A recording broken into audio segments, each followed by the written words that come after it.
When Tallulah Bankhead hosted her radio show, aptly named The Big Show, in the 1950s, here's how she was introduced. And here is your hostess, the glamorous, unpredictable Tallulah Bankhead. Glamorous and unpredictable. What a pair of words. What an accurate pair of words. Even today, decades after her death, it's hard to think of anyone who can compare to Tallulah, and even more difficult to convey how extravagant and exciting her persona was to someone who doesn't know. A 1948 profile of her in Time magazine tried it this way. Tallulah is not the first lady of the theater, she's the theater's first personality. Other ladies of the stage, whatever their virtues as actresses, pale beside her as stars pale when a bonfire is lighted. It calls her exhibitionistic, self-indulgent, a combination of great lady and rowdy hoyden moving in an aura of sex and alcohol. Stories constantly swirl about her prolific sex life, there's that voice, wild quotes of hers float around the internet like, "My father warned me about men and booze, but he never said anything about women and cocaine." A long list of Broadway credits have permanently etched her name in the annals of American theater history. It seems like she lived large. You were also rumored to be one of the wild ones, or so the papers One of the said. wild ones? Yes. Well, I wouldn't contradict if anyone said that. And was prolific in everything she did. At least, except for making movies. Now, Tallulah wasn't a movie star, but I've always quietly wished she had been. Not because I think film stardom is all that important or better or anything, but simply so that more of her work could have been documented for later generations to enjoy. I've also quietly wondered why she wasn't one. There's a common misperception that Tallulah was too big for films, that she was too much for the screen. I've repeated this myself. But I do think the real answer is much more complicated than that, and although she never became a movie star in the vein of Marlene Dietrich or Joan Crawford, we can still hear the echoes of Tallulah's persona throughout cinema. Anita, darling! And see it in mirrored images that enchant us nonetheless. In this video, I take a look at Tallulah's film career, the diminishing returns, the glimpses at genius, why it never took off, and why she never needed it to. First, I'd like to thank the sponsor of this video, NordVPN. Right now, you can get a huge discount on a 2-year plan of NordVPN, plus 1 free additional month when you go to nordvpn.com/BeKindRewind. Stay tuned to the end of this video to hear more about this deal and how I used NordVPN to catch up on awards season.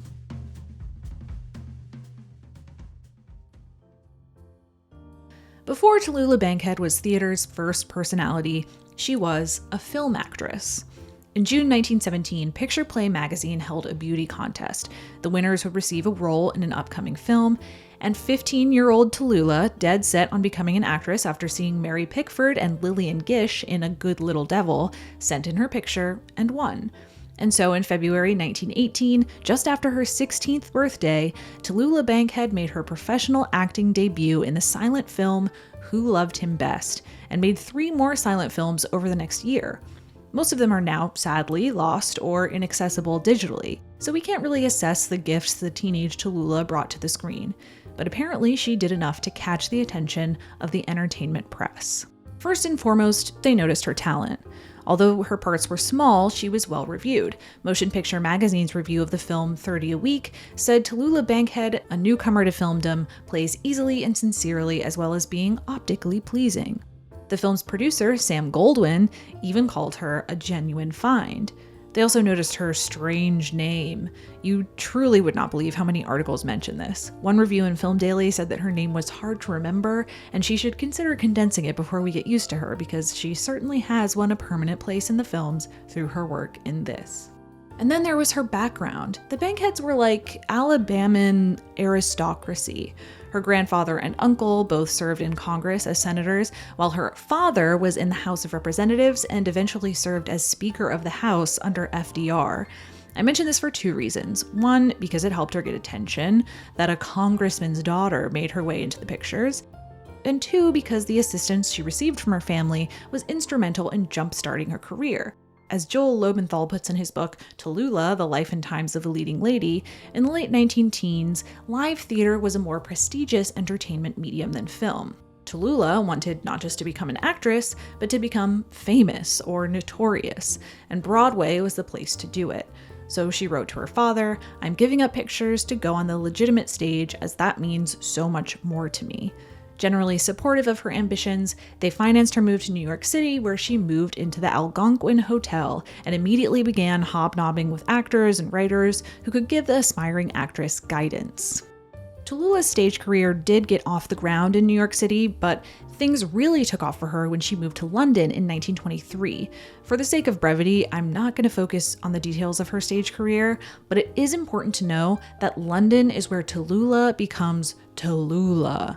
She stayed there for 8 years, and as her fame grew through a series of well-reviewed plays, including They Knew What They Wanted and The Dancers, she began consciously crafting the persona that we know today. Although she was never considered London's greatest actress, her popularity soared, particularly among working-class women. Time magazine described a frenzied scene in 1930 when her quote-unquote girl fans waited in line for 36 hours to get in. When the doors opened, police cordons crumbled under a wild stampede, and some who had been the first in line picked themselves up to find the theater full. Halfway through the show, they stormed 100 strong into the lobby, yelling and screaming until the bobbies rallied to throw them back. Unsurprisingly, later that year, the New York Times described her as probably the most popular actress in town. Here's where Hollywood comes back into the picture. It was early in the sound era, and studios were scrambling to find new stars. Or more specifically, they were scrambling to recruit stage actors who already knew how to act with their voices. Tallulah, being a major star in England, caught the attention of Paramount and was offered a short-term contract, which she quickly accepted. If there were ever a time for Tallulah Bankhead to become a full-blown movie star, this was it. She was young, had already proven her appeal as an actress, audiences were embracing the new crop of sound actors, turning them into megastars overnight. And yet, as we know, this didn't really happen. And in thinking about why, we have to look at the three parties involved. What did Paramount do with their new actress? How did audiences react to her? And what did Tallulah herself think about acting in a new medium? Let's start with Paramount. Paramount was 100% committed to getting her name in front of every moviegoer in America. Given how successful she had been overseas, they invested a lot of money in advance publicity, anticipating that she could replicate that success at home. Truly, she was everywhere, being interviewed by everybody. Any cinephile could open any film magazine and read about Tallulah Bankhead, the next Marlene Dietrich, a devastating, daring, seductive threat to Garbo's throne, an electrifying personality rich with promise. Listen to how this ad described her. When Tarnished Lady is released, the screen will instantly know that it has been enriched by an original and very important new personality, Tallulah Bankhead, a star destined to stand with filmdom's elite because she is a vital, splendid actress, because she is supremely attractive in a startling new way, because she is the glorious symbol in appearance and action of all that modern women hope to be. Whew, no pressure, right? Well, as it turns out, Paramount put a lot of thought into selling the idea of Tallulah, but they didn't put a lot of thought into what she'd actually be starring in. Tarnished Lady was both Tallulah Bankhead's feature-length sound debut and George Cukor's solo directorial debut. The film follows Nancy Courtney, a wealthy socialite who chooses to marry a rich man instead of the poor writer she truly loves. Plot-wise, it reads like a very standard Depression-era romantic drama, but it is truly one of the most boring pre-code movies I have ever seen, and I've seen a lot of them. It's very dull visually, with the actors staged uncreatively and even awkwardly at times. Tallulah receives none of the aesthetic attention or care that, for example, von Sternberg gave Dietrich in their Paramount films together. Her glamour shots don't exist. Her wardrobe is quite drab. Her screen presence, though, is a different story. As I mentioned in the intro, I think there's a tendency to assume that she was unsuccessful because she overacted, but that is not the case. She's really quite charming and absolutely right in line with the standard level of theatrics for the era. Even in this early performance, you can see the potential of her stardom, hints at distinctive mannerisms that would eventually make her legendary. Reviews, including my own, I suppose, were consistent across the board. Basically, we love Tallulah, but what the f*** was that movie? Tallulah deserved better. Miss Bankhead had a lot of difficulties, none of her own making, to overcome. It is to be regretted that her debut vehicle was not a more fortunate one. She has a definite ability as an actress and deserves a better break. Miss Bankhead is an interesting and intriguing personality, but Tarnished Lady is a badly told story. Too bad, Tallulah. No, not you, your picture. Creaky story, uninspired direction, silly dialogue. Please do better by your Alabama bet next time, Mr. Paramount. Unsurprisingly, the film landed with a thud at the box office, but she was already on to the next one, My Sin, which sadly would not fare much better. Tallulah starred in 6 films between 1931 and 1932, and each film received reviews nearly identical to those of Tarnished Lady. I'll spare you a long list of examples, but here's one review that sums it up. Tallulah was, again, handicapped by a trite story, but proved that she is one of the screen's best actresses. Eventually, this happened enough times in a row that one writer in Screenland went off. With real stepmotherly devotion, we have pitched a couple of worn-out melodramas at her that we found in a packing trunk up in the attic. No one else wanted them, so we just give them to Tallulah. Her films more or less follow the same formula. Rich woman makes terrible mistake. She has gambling debts. She kills a guy, in self-defense of course. Marries a man she doesn't love for his money. Loves a man who isn't her husband, etc., etc. Some are truly strange. The Cheat, for example, has a man literally brand her with an iron. Others are more controversial, like, for example, Faithless, which basically documents how living through the Depression was like being on a financial roller coaster. All of this being said, not all of these films are as bad as Tarnished Lady. In fact, they get progressively better as you go along. And there are some bright spots worth mentioning. Faithless, which she actually made on loan to MGM, happens to have one of the most sympathetic portrayals of sex work I have ever seen in a classic Hollywood film. And she plays really, really well off of Robert Montgomery. In fact, her chemistry is great with many of her leading men. My Sin has some very touching moments with Frederick March, and she and Gary Cooper are super hot in Devil in the Deep, which I guess is no surprise considering she famously said she wanted to meet him, and apparently did. Devil in the Deep is also renowned for being one of Charles Laughton's first American films. He plays Tallulah's manipulative husband whose constant suspicion of her drives him mad. The film can be a bit of a slog because there's a fair amount of submarine drama, but it's a beautiful production, far and away a step up from her other films. She gets the full glamour treatment there, and in Thunder Below. But by the time the critics came around to enjoying her films, audiences seemed neutral at best, and the box office receipts showed it. Now, obviously, it's clear from the reviews and from watching the films that Paramount did not give Tallulah good material to work with. I would also argue that they made a more significant mistake by branding her and casting her as a Garbo or Dietrich type. By all accounts, Tallulah's strengths on the stage were her ability to engage the audience, her comedic instincts, and her vitality. Lobenthal writes, her single greatest gift as an actress may have been her ability to imbue the most innocuous lines with subtle and ambivalent inflections, often tuning her gift to heightening comic response. Now, obviously, I haven't seen Tallulah on the stage, but it sounds like she was enormously effective when she was allowed to play around and be active. That article in Screenland seemed to notice this disconnect between her strengths and Paramount's branding as well. Poor Tallulah, whose forte is throwing acidulous epigrams across smart drawing rooms and simply radiating vivacity and vitality, was forced to drag a torn soul through endless reels and reels of impossible banality. You can see glimmers of how engaging her skill could be in her work from this era, even in the smallest moments. For example, I laughed at the most innocuous moment in Thunder Below, when she takes her hat off right here. Because it's such a wild and unnecessary gesticulation, but utterly fascinating and so specifically Tallulah. Like, I could imagine her doing that exact motion in a completely different context and playing it for laughs. She does this more often in her filmed work from the 40s and 50s, by which time her persona had become more intimately fused with her roles. The vast majority of her television performances from this time are comic, not dramatic. This gift for timing with inflection is also shown in 1953's Main Street to Broadway. Playing herself, she bursts into the office of her agent, played by Agnes Moorehead of all people, complaining about the roles she's offered.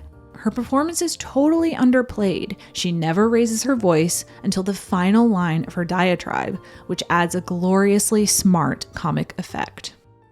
If I don't murder somebody, I'm just about to. They're not after me, I'm after them. I tell you, I cannot stand it any longer. Don't you think I'm human? Don't you think I'm ever helpless? Has it ever occurred to you that I might read a poem about springtime and sigh? That I might hear a nostalgic tune played by an organ grinder and weep? Why don't I get a play where I can do things like that? Where I can be my real self? Aren't they writing plays for nice people like me anymore? These clips are obviously nothing like what Greta Garbo or Marlene Dietrich bring to the table.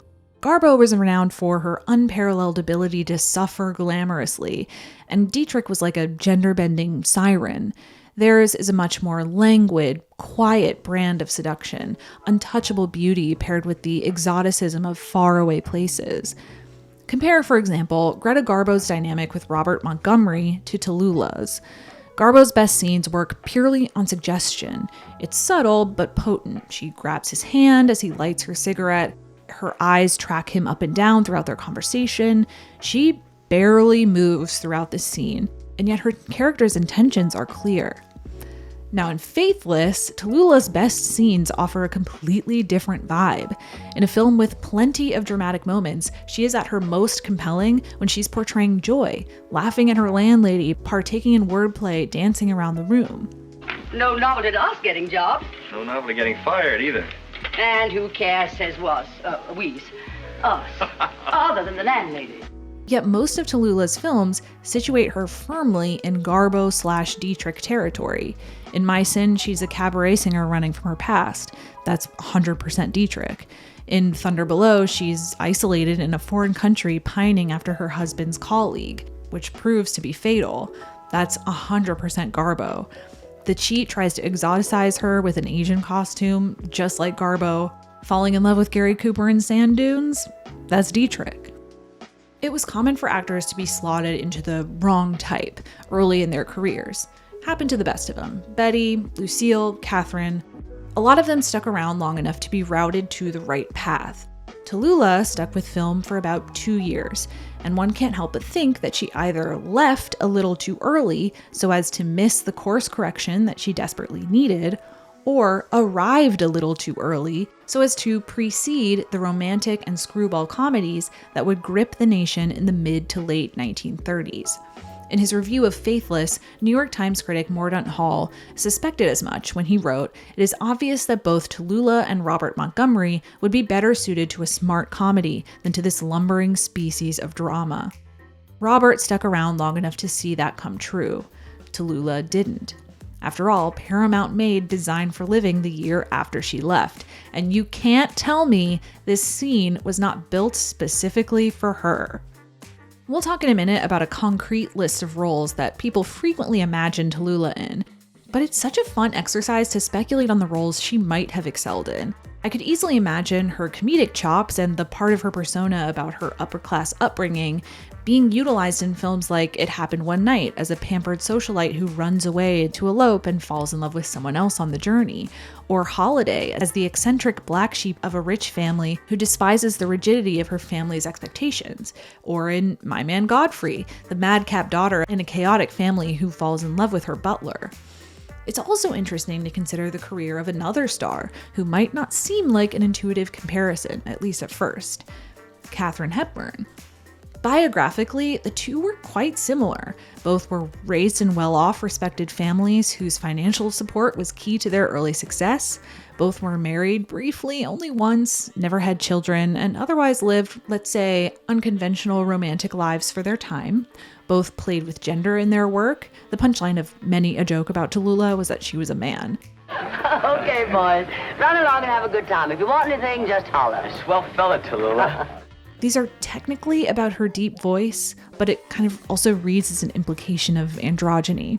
Both were staunchly liberal and politically outspoken, and both were perpetually accused of always playing themselves. These similarities were oddly also reflected in film. Playwright and screenwriter Zoe Akins knew Tallulah when she was a teenage aspiring actress living at the Algonquin Hotel, and used her as the inspiration for Morning Glory, for which Katharine Hepburn won her first Academy Award in 1934. Their stories mirrored in such a way that Morning Glory was interpreted as commentary on Hepburn's journey as an actress. Of course, the two had vastly different personalities. Katharine was intensely private and disciplined, and Tallulah didn't know what those words mean. Still, it's interesting to imagine how Tallulah's vitality might have been weaponized in socio-political ways on the screen, like Katharine's was. How might she have sparred with a leading man in a film like Adam's Rib or Woman of the Year? Here's one way their personas could overlap. Woman of the Year ends with a famous, or maybe infamous, scene in which Katharine Hepburn fails to cook a simple breakfast because professional women can't cook. In a bit on The Ed Sullivan Show, we laugh at Tallulah for the same reason. Her maid is gone, and she too is helpless in the kitchen. Oh, well. I'll scramble an egg. Aside from Paramount's mishandling of Tallulah's talent, we also have to consider how audiences reacted to her. Plenty of stars started out in bad movies and audiences took to them anyway, so why didn't she click? Director George Cukor offered one reason: her looks. The director famously said of Tallulah, on the stage she had beautiful coloring, and on the screen she had beautiful bones, but her eyes were not eyes for movies. They looked somehow hooded and dead. Her smile didn't illuminate, and when she spoke, her mouth didn't look graceful, and her eyes never really lighted up. It's true that some people just don't photograph well, but I disagree with Cukor here. I don't think her screen presence appears flat by any means, but it's also true that while the vast majority of articles compliment her beauty, you sometimes find something awfully direct, like she's not a beauty, but she handles men as expertly as a child's chef flips flapjacks. Lobenthal posits another reason: her Americanness. Tallulah's behavior on screen could almost be as reprobate as Dietrich's, but unlike Dietrich or Garbo, Tallulah was never exotic enough to represent the other. Thus, she was perhaps more insidious than her foreign rivals. Perhaps she made Americans uncomfortable. The mass American audience did not want to see itself as morally ambiguous. In other words, Garbo and Dietrich could do things Americans would never consider doing themselves, but because they were perceived as different, audiences could safely observe and enjoy their stories, particularly the ones where they get to break social conventions, without feeling like it had any effect on their personal lives, because they weren't seeing themselves on the screen. I honestly wasn't sure about this at first, but was surprised to discover how frequently Tallulah's identity was discussed vis-a-vis her counterparts. She was grouped almost exclusively with European women in discussions, but always distinguished as different for that reason alone. She was acclaimed by the critics as a serious Garbo-Dietrich-Landi menace, and she's our own home brew. One article in Screenland titled "The Girl Hollywood Fears" even specifically connects highly charged words with her Americanness. Tallulah is perhaps the most dangerous rival the Hollywood girls have yet encountered. She has youth and beauty, well, so have they. She's a gifted actress, so are a dozen established stars. But Tallulah has something more. She's an American girl with a continental sophistication. We've had one or the other on the screen, but never both before. It's a devastating combination. Silver Screen explicitly states that she was treated differently for her citizenship. Tallulah Bankhead, having been born and bred American, has been treated just like one of the family. We've given her poor stories and inconsequential treatment. She's just one of ourselves. Now the cheat is almost as good as the foreign stars got. Whatever the reason, audiences didn't show up for Tallulah at the box office, a disappointment to both Paramount and Tallulah. And what about Tallulah? Why might movie stardom not have worked for her in a way that she envisioned? Film may have been where she made her debut, but the stage was where she formed her process, habits, and taste. She frequently emphasized that she was still learning how filmmaking worked, that it was very different from what she was used to, and not always in positive ways. She wrote in her autobiography, cleverly titled Tallulah Bankhead, My Autobiography, "I was victimized by the mechanics of the whole business. You play your roles in snips and driblets, harassed by delays, interruptions, and stupidities." In 1931, she told the New York Times, "I'm still in a new medium, trying to find my way around. You get no perspective playing scenes from day to day. I've been used to timing my laughs before an audience. I've always been a rotten rehearser, but put me on a lighted stage before a crowded house and I'm myself. The films are really all rehearsing. You play a scene over and over until it's just right for the cameras. You get up at 6:30 and work all day rehearsing. Now, that bit about hating rehearsing is consistent with a lot of behind-the-scenes stories I've read about her throughout her career. For example, Tallulah was so unreliable and scatterbrained during rehearsals for the Lucy Desi Comedy Hour that the cast braced for the worst. But she did the show so perfectly live that Lucy was nearly convinced she flubbed the rehearsal as a ruse.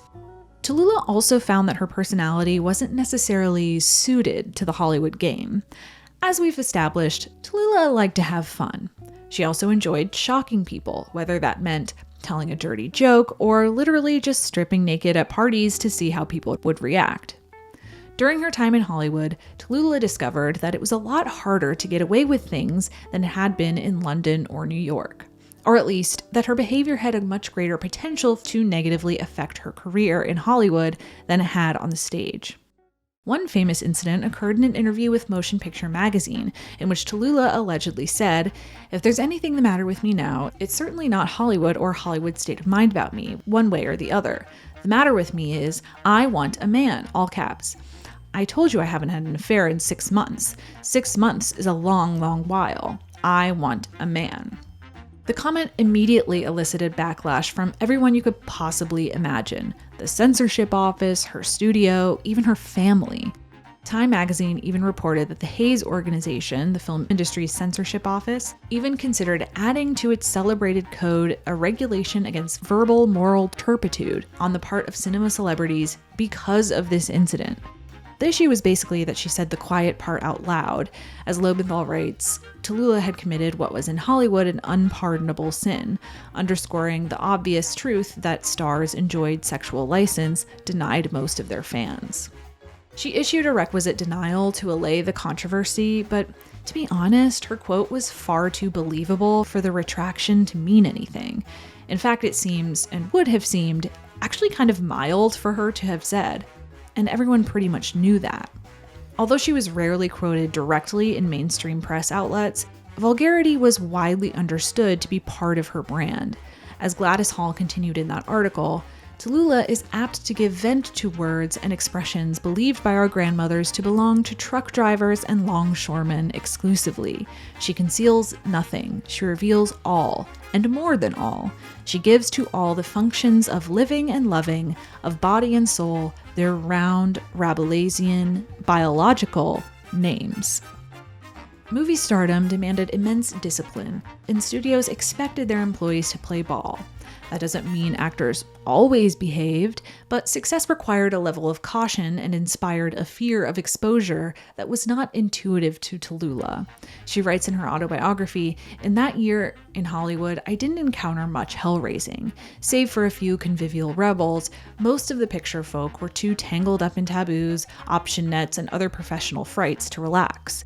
There was another deterrent to hijinks. If you have to face the camera at 7 in the morning, you think twice about opening a second quart of Old Granddad whiskey.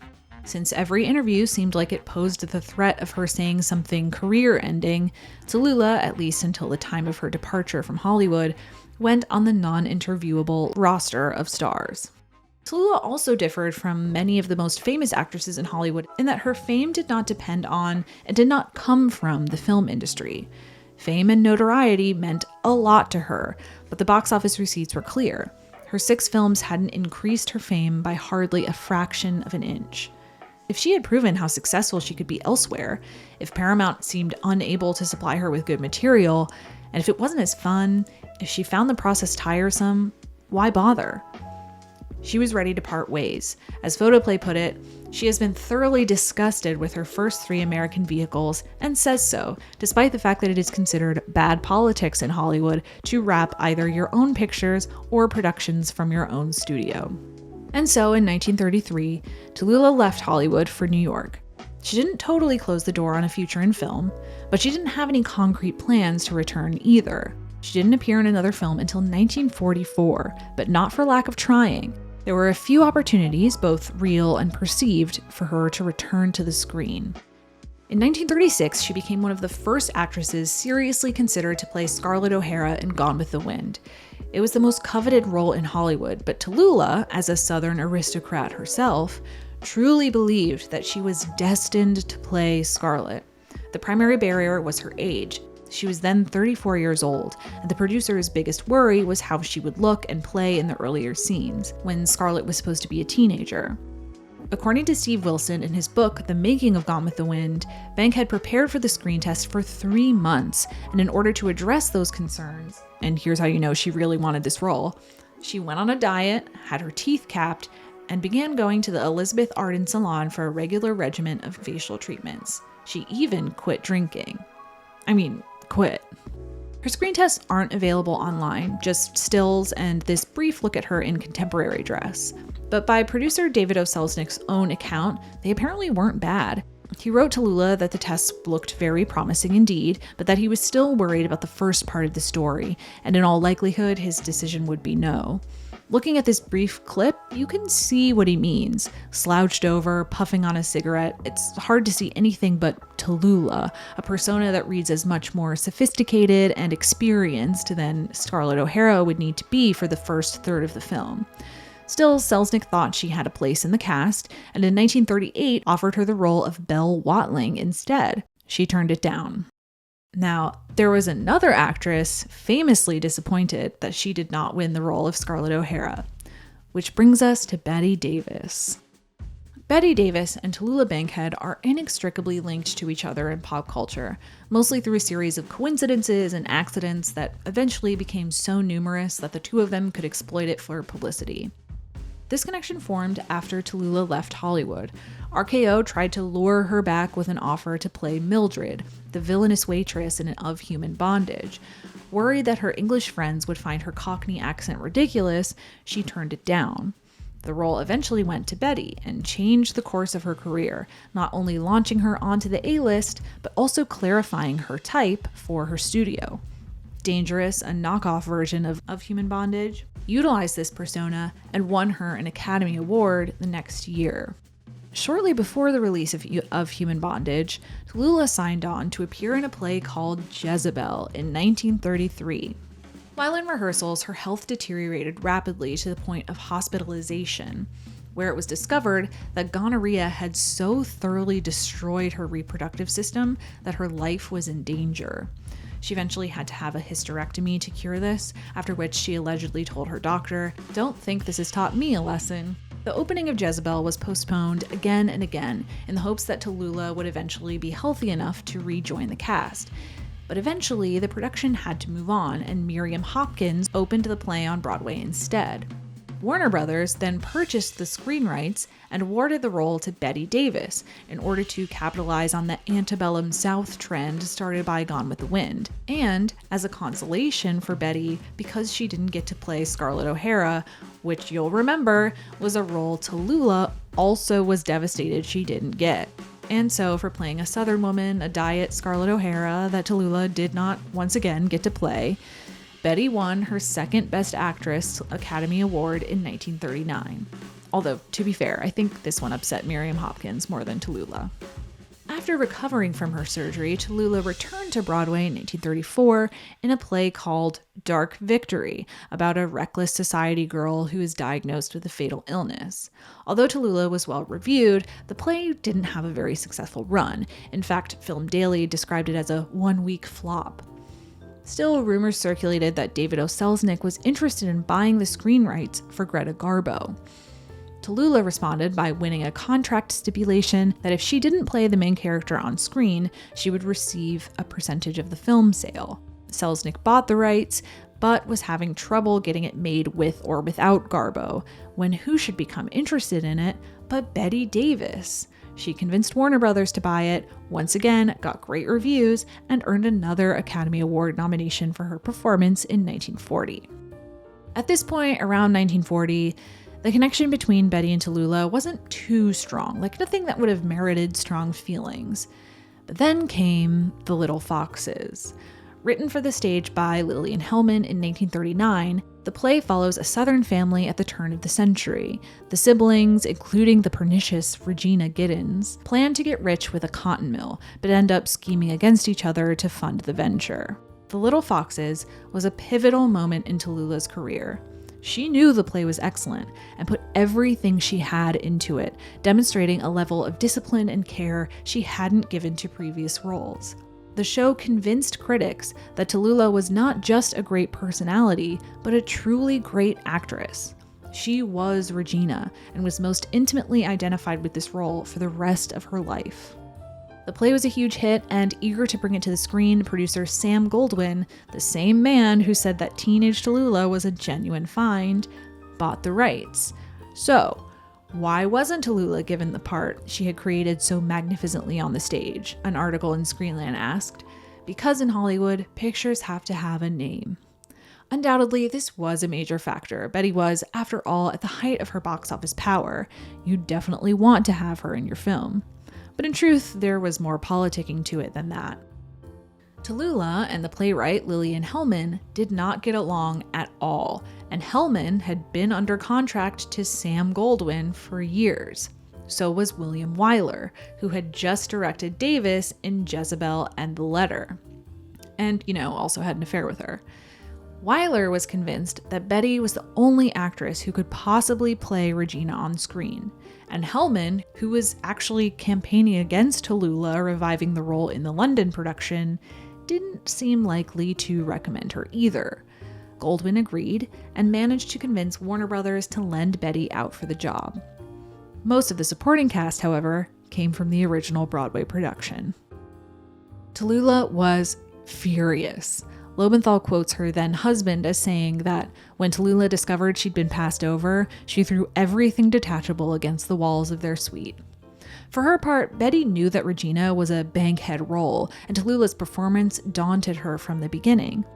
She was consistently adamant that Tallulah Bankhead really should play the part, and would repeat this again and again throughout her life. I begged Goldwyn to let Tallulah play it, because she was magnificent in the theater with it, and he wouldn't. Davis later explained, I had been forced to see Tallulah Bankhead's performance. I hadn't wanted to. A great admirer of hers, I wanted in no way to be influenced by her work. It was Wyler's intention that I give a different interpretation of the part. I insisted that Tallulah had played it the only way it could be played. Betty and Wyler fought vigorously about this, and pretty much about everything during the filming of The Little Foxes. She eventually walked off the set for an extended period of time, sparking rumors that ranged from pregnancy to Tallulah replacing her. When the film was released in August 1941, several critics remarked on an apparent similarity in Tallulah and Betty's performances. For example, Bosley Crowther wrote in the New York Times that Betty occasionally dropped an unmistakable imitation of her predecessor.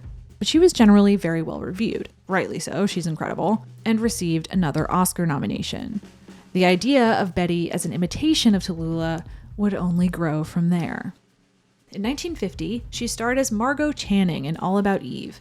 A towering stage actress, she waves her cigarette around, blustering through each scene, demanding attention and fearing its imminent loss as she ages.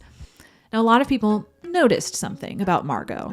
She seemed familiar, almost like Betty had intentionally based her performance on Tallulah. It was so widely believed that many critics actually mentioned it in their reviews.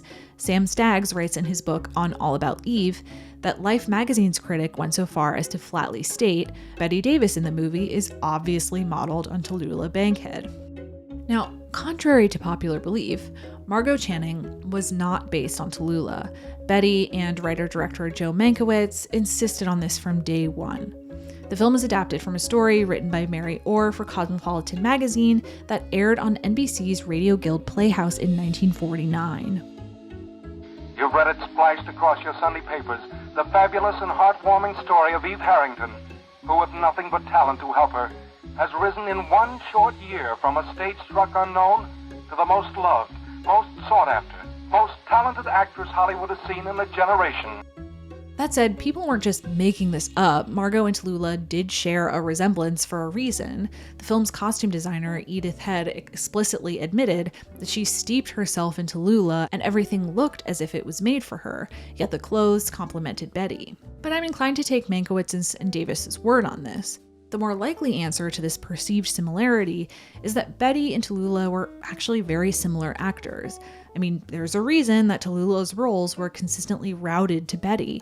Both have a certainty and defiance which demands a level of respect. Neither will be outsmarted, neither will let you have the last word.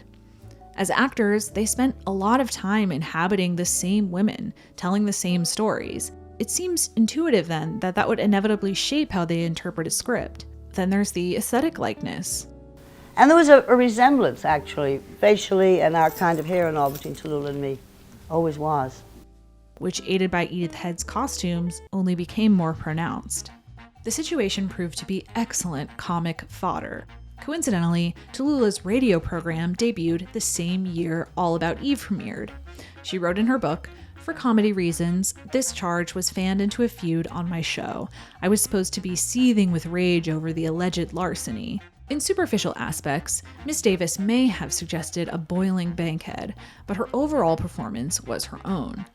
I had seen Miss Davis play Regina Giddens on the screen, thus I knew I had nothing to worry about. The jokes on the show are honestly iconic, and I don't use that word lightly. If she did copy you, Tallulah, she may have unintentionally copied a few minor details. Darling, I have no minor details. Oh, now I know what you're thinking, George. You've been hearing that horrible gossip about me and my temperament. And don't think I don't know who's been spreading it out there in Hollywood. Where that film was made all about me.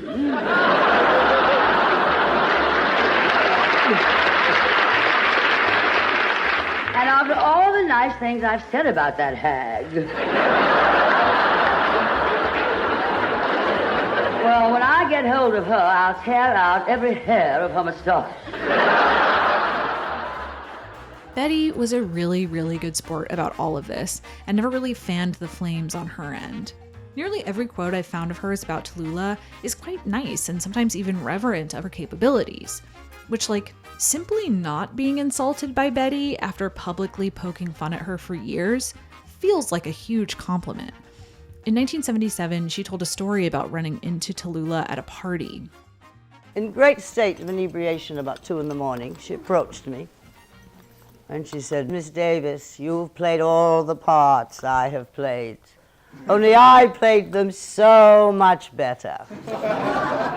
And I said, "Miss Bankhead, I couldn't agree with you more." She faded out of that house. She wasn't going to get any fight from me at all, and she was heartbroken. Even if she agreed to this simply to avoid conflict, it says something that she's telling the story in good humor and without bitterness, long after Tallulah had died, and any consequences to her anger would have been minimal. After Faithless in 1932, Tallulah made just 3 more films, at least in which she wasn't playing herself, literally. First came Lifeboat in 1944, directed by Alfred Hitchcock, which tells the story of Allied civilians who survive the sinking of their ship by a German submarine. Tensions rise when they rescue a German officer and are unsure how to handle his presence. It's just an absolute relief to see her in a film that was not made at the advent of sound, that is well directed and written, beautifully shot, and that embraces and utilizes her persona in an interesting way. Hitchcock later explained why he cast Tallulah after her 12-year absence from film. It was the most oblique, incongruous bit of casting I could think of. Isn't a lifeboat in the middle of the Atlantic the last place one would expect Tallulah? Hitchcock puts this incongruity to use in the opening minutes of the film. Items from the sunken ship are strewn about the water, and then there's Tallulah, basically in Tallulah drag in a diamond bracelet and mink coat. Completely dry and altogether out of place. It's fantastic. The film asks what war does to a person like this, a person who whines about losing her typewriter as a man nearly dies in front of her. Her time on the boat humbles her, forces consideration of others, and teaches the value of self-sacrifice for the greater good. If you're going to watch a Tallulah Bankhead film, this is unquestionably the best one there is. Critics agreed. Modern Screen said, "You've waited a long time to see Tallulah Bankhead on the screen, but she's worth waiting for. She returned to the screen with superb characterization. And good for her that she achieved that, since she came down with pneumonia twice during this shoot. She won the New York Film Critics Circle Award for Best Actress, and in my humble opinion, should 100% have been nominated for an Oscar. Yet even she had to recognize that, as primarily a stage actress, a win was very unlikely. She wrote in her autobiography, "Did I get an Academy Oscar? No. The people who vote in that free-for-all know on which side their crêpes Suzette are buttered. I wasn't under contract to any of the major studios, hence was thought an outlaw." But it doesn't serve my interests. How does it serve my interests? It's interesting to note how film and fan magazines specifically spoke about Tallulah around this time. You can clearly see the heights to which her career rose, totally independent from her filmography.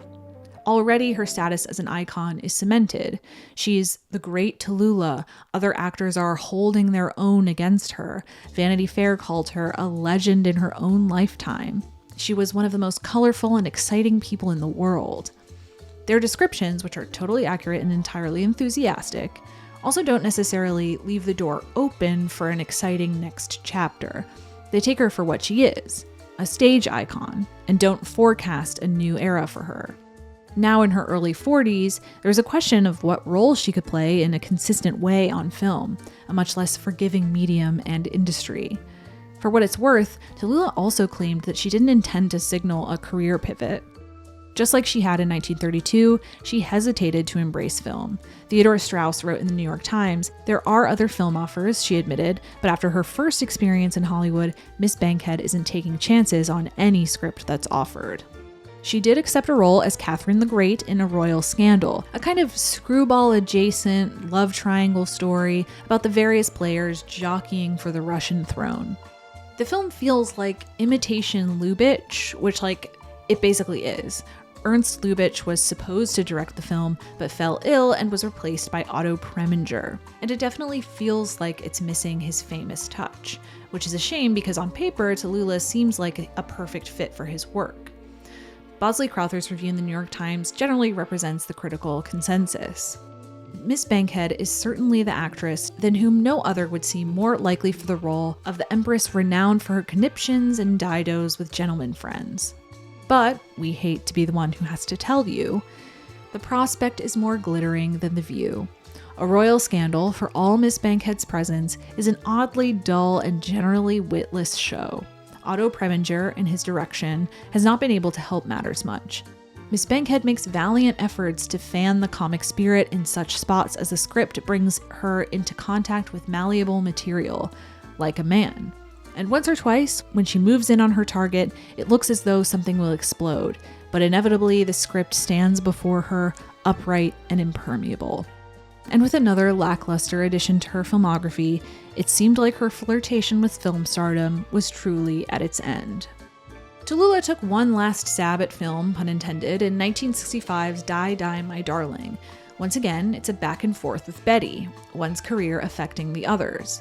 After the success of 1962's Whatever Happened to Baby Jane, every actress whose career peaked in the 1930s and 40s received offers to play an older woman who goes mad and becomes violent, resulting in a new horror subgenre affectionately titled hagsploitation. Die, Die, My Darling fits neatly into this category, with Tallulah playing a religious zealot named Mrs. Trefoil, who welcomes the fiancé of her now dead son into her home for a visit. When she discovers that the young woman has not been pure, she imprisons her and plans to kill her so the woman can live eternally with her son in heaven. Before everything goes off the rails, the young woman catches Mrs. Trefoil looking at old pictures of herself, which are really pictures of Tallulah in The Little Foxes. She says she used to be an actress, but that she was saved and is ashamed of her past. Later, we see a kind of secret lair in her basement where she keeps trinkets from her past. Plastered on the wall are more images of the Tallulah we know. She opens up a trunk and smears red lipstick all over her face before wiping it off in horror. This is all typical of hagsploitation, older women pining for lost glory or attention, though here it's repressed. By including these images of Tallulah in real life, the scene suggests that the polar opposite of Mrs. Trefoil, a colorless, strict, prudish woman, is Tallulah. A great red lip, colorful fabrics, a zest for life, laughter, That's Tallulah. Even if the film doesn't turn out well for her, it seems fitting that it ends on this strange irony. The filmmakers knew why you'd want to watch this movie. They knew the memories a mirror image of her would evoke. It's a smart move. But it's also a reminder that her persona is that powerful. Like I said in the very beginning of this video, which was, an hour ago at this point, there's no one like Tallulah. And even if we don't have the majority of her life's work captured on film to enjoy today, I'm thankful for what we do have. If you'd like to watch some of these films for free, I've provided links in the description below. I'd also once again like to thank today's sponsor, NordVPN. So I'm very, very behind on my watch list. I can't even think about 2022 releases because I'm that far behind on 2021's. Given, the worlds, I've been looking for options that I can easily watch from home, and NordVPN has helped me expand what I have access to. For example, I log into Mubi USA and I can't watch Shiva Baby, but if I log into Mubi UK, I do. It really makes your internet feel truly global. NordVPN is very intuitive and easy to use. Your internet data stays safe behind a wall of next-generation encryption, and even better, they don't track, collect, or even share your private data. You can choose from over 5,000 servers in 59 countries, meaning you can enjoy instant, secure access to hundreds of streaming websites worldwide, all securely done from your phone or computer. You can even connect up to 6 devices simultaneously on just one NordVPN account. Luckily, the best deal you can get from NordVPN is right here on YouTube. You can get a huge discount on a 2-year plan of NordVPN plus 1 additional month free when you go to nordvpn.com/BeKindRewind. It's risk-free with Nord's 30-day money-back guarantee. That's nordvpn.com/BeKindRewind, or click the link in the description below to get your discount today.